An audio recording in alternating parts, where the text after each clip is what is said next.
ವೀಕ್ಷಕರೇ, Patil news alert ಸುದ್ದಿ ಚಾನೆಲ್ಗೆ ಸ್ವಾಗತ ಸುಸ್ವಾಗತ. ಮಾರಲದಿನಿ ಜಲಾಶಯ ಭರ್ತಿ, ನೀರು ಹಳ್ಳಕ್ಕೆ, ತಾಲೂಕು ಆಡಳಿತ ಸಾರ್ವಜನಿಕರಿಗೆ ಎಚ್ಚರಿಕೆ. ರಾಯಚೂರು ಜಿಲ್ಲೆಯ ಮಸ್ಕಿ ತಾಲೂಕು ಮಾರಲದಿನಿ ಜಲಾಶಯವು ಸಂಪೂರ್ಣ ಭರ್ತಿಯಾಗಿದ್ದು ಹೆಚ್ಚುವರಿ ನೀರನ್ನು ಹಳ್ಳಕ್ಕೆ ಬಿಡಲಾಗಿದೆ. ಇತ್ತೀಚೆಗೆ ಮಸ್ಕಿ ತಾಲೂಕು ಸುತ್ತಮುತ್ತ ಪ್ರದೇಶದಲ್ಲಿ ಭರ್ಜರಿ ಮಳೆಯಿಂದಾಗಿ ಮಾರಲದಿನಿ ಜಲಾಶಯವು ಬಹುತೇಕ ಭರ್ತಿಯಾಗಿದ್ದು ಅದಕ್ಕೆ ತಾಲೂಕು ಆಡಳಿತವು ಮಸ್ಕಿಯ ಹಿರೇಹಳ್ಳಕ್ಕೆ ನೀರು ಬಿಡಲಾಗಿದೆ. ಅದಕ್ಕೆ ಪ್ರವಾಹ ಭೀತಿ ಉಂಟಾಗಿದೆ.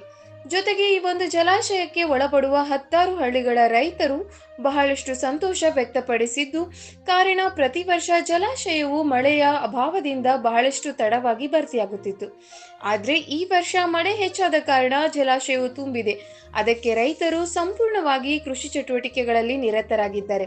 ಹಾಗೂ ಹಿರೇಹಳ್ಳದ ಪಕ್ಕದ ಹಳ್ಳಿ ಗ್ರಾಮಗಳ ಜನರಿಗೆ ತಾಲೂಕು ಆಡಳಿತವು ಡಂಗೂರ ಹಾಕಿ ಎಚ್ಚರಿಕೆಯನ್ನು ನೀಡಿದ್ದು, ಅದಕ್ಕೆ ಸಂಬಂಧಿಸಿದ ನಾಗರಿಕರು ಸುರಕ್ಷತೆ ಕಾಪಾಡಿಕೊಳ್ಳಬೇಕು ಎನ್ನುವುದು ಪಾಟೀಲ್ ನ್ಯೂಸ್ ಅಲರ್ಟ್ ಸುದ್ದಿಯ ಕಳಕಳಿ.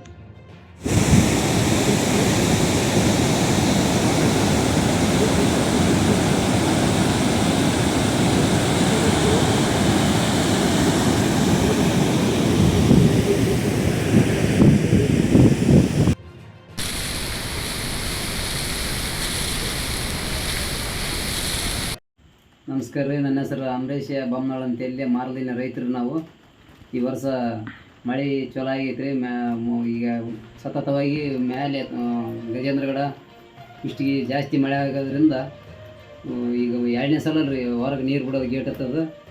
ಭತ್ತ ನಾಟಿ ಮಾಡೋರು ಮಾಡೀವಿ ರೀ, ಅರ್ಧ ಮಂದಿ ಮಾಡಕೈತಾರೆ ರೀ. ಮಳೆ ಆಗೋದ್ರಿಂದ ಸತತವಾಗಿ ಈಗ ಎಲ್ಲರೂ ಅಚ್ಚುಕಟ್ಟಾಗಿ ಹಚ್ಚಕೈತಾರೆ ರೀ. ಈ ಮಳೆ ಆಗೋದ್ರಿಂದ ಎಲ್ಲರಿಗೆ ಅನುಕೂಲ ಆಗೈತೆ ರೀ.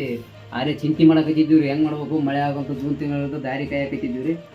ಮಳೆ ಬರ್ಬೋದು, ಏನು ಬೆಂಗಳೂರು ದುಡಿಯೋಕೆ ಹೋಗ್ಬೇಕು, ಏನು ಮಾಡ್ಬೇಕಂತ ಚಿಂತೆ ಆಗೈತೆ ರೀ. ಈಗ ಮಳೆ ಆಗೋದ್ರಿಂದ ಎಲ್ಲರೂ ಅನುಕೂಲ ಆಗೈತೆ ರೀ ಅಂತೇಳಿ.